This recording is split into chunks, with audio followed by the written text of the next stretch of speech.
ቲቶ ይባላል። ቲቶ ማለት አያቴ ነው፣ የአባቴ አባት። በየቀኑ ያጸዳቸው ነበር። ይህ ኤላ እኔ ሳልወለድ በፊት የነበረ ትላንትም ያለ ዛሬም ያለ ነገም የሚኖር ጠጥቼ ያደግኩት ኤለቲቶ የተሰኘ የምንጭ ውሃ ነው። እናቴም ከዚህ ውሃ ቀርታ ነበር የምታጥበን፣ ከዚህ ውሃ ቀርታ ነበር ምግብ የምታዘጋጅልን፣ ከዚህ ውሃ ቀርታ ነው ልብሳችን የምታጥበው።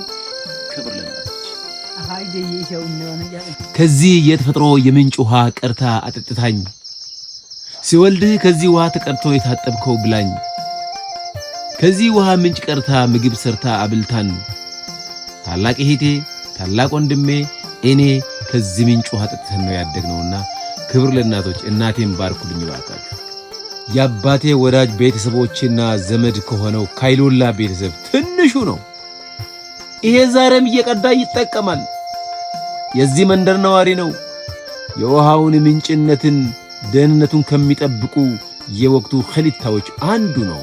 እናንተም ይህን ወንድሜን በርታ በሉልኝ ባካችሁ።